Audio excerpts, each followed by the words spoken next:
हमारी grievance committee की meeting रहती है। हालांकि थोड़ा मेरा प्रोग्राम बहुत टाइट था, फिर भी मैंने कहा फरीदाबाद गए हुए बहुत समय हो गया, तो मेरी मासिक जो ग्रीवेंस कमेटी होनी चाहिए डिवीजनल कमिश्नर के जिम्मे उन्होंने लगाया हुआ है, फिर भी आज आकर के और केवल इसी कार्यक्रम के लिए मैं आया हूँ।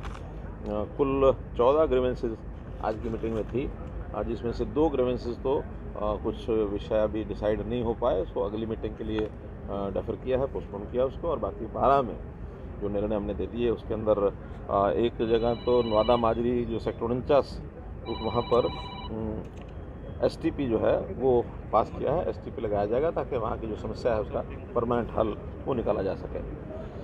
एक स्कूल की जो कंप्लेंट आई थी जिसके अंदर किसी बच्चे को एडमिशन देने के लिए अभिभावक जो गए तो उन्होंने फ़ीस ले ली और बाद में उस बच्चे का एडमिशन नहीं हुआ तो उन्होंने फ़ीस देने से मना किया, लेकिन हमने कहा या तो फीस वापस करें, नहीं तो उसके खिलाफ कार्रवाई करेंगे एफआईआर।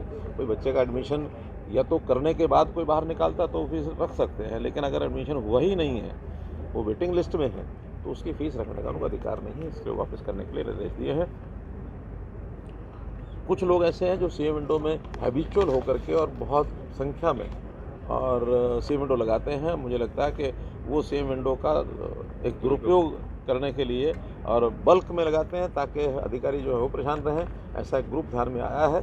हमने कहा कि पिछले 6 महीने में उनकी जितनी कंप्लेंट्स आई हैं, अगर किसी एक फ़ोन नंबर से 20 से ज़्यादा कंप्लेंट आती हैं तो उसको हम डिबार कर देते हैं, उसको चेक कर देते हैं कि उस जगह से वो व्यक्ति भी और वो फ़ोन भी दोनों को हम डिबार कर देते हैं। तो ये हमने आज एक केस में उनको बताया है।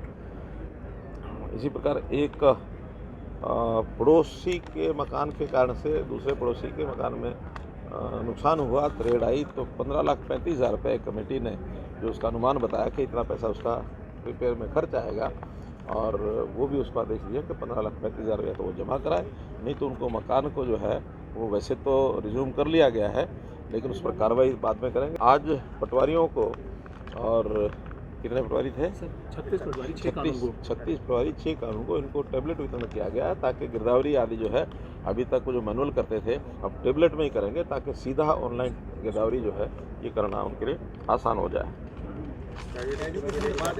प्राइवेट स्कूलों में कुछ शिकायतें मिल रही थी, खास करके किताबों का, और पैसा जो मनमाना वसूल करते थे और अपने ही परिसर में अपनी दुकानें खोलते थे। किताबें कुछ तो एनसीईआरटी की लगती हैं, एनसीईआरटी की तो लेते ही हैं, लेकिन एनसीईआरटी के अलावा भी कुछ किताबें थोपी जाती हैं। अब हमने उनको कहा कि जो रेट्स हैं उसके ऊपर एक कैप लगा देंगे कि इससे ज़्यादा, यानी किताब के साइज़ के, नंबर ऑफ पेजेस के हिसाब से, और एक रेट तय करेंगे कि उसमें उससे ज़्यादा नहीं बेच सकते वो, उससे नीचे में कोई बेचना चाहे ठीक है। हमारे अपनी जो कॉस्ट आती है सरकारी, उसमें थोड़ा बहुत अगर जोड़ना भी होगा तो प्रॉफिट का मानो 5-10% उनका जोड़ेंगे, लेकिन एक कैप लगा करके सबको सर्कुलर करेंगे ताकि रेट्स जो हैं वो मन माने वसूल ना कर सके। फ़ीस के मामले में भी कुछ शिकायत स्कूल वालों की ओर से थी, उसका भी हम पॉलिसी बना करके कि फ़ीस कितनी ले सकते हैं।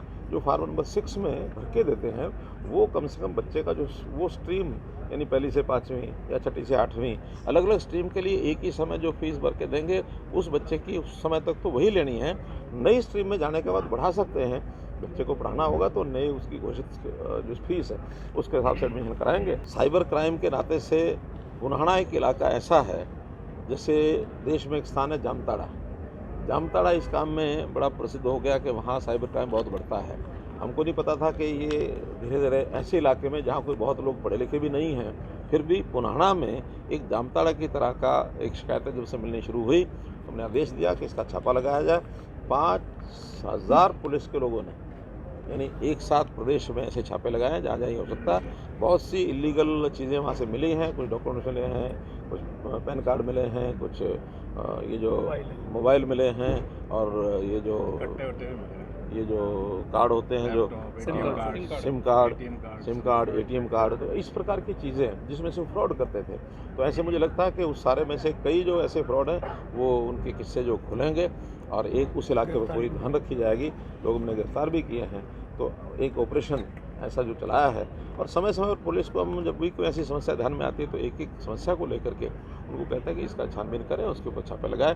तो एक बड़ा अभियान अभी परसों रात को दिया गया। चुनाव कब होगा? 1 साल से अधिक समय बीत चुका है। ठीक बात है, क्योंकि कुछ कठिनाइयाँ जैसे मैंने पिछली बार बताया था रिजर्वेशन के विषय को लेकर के आई थी।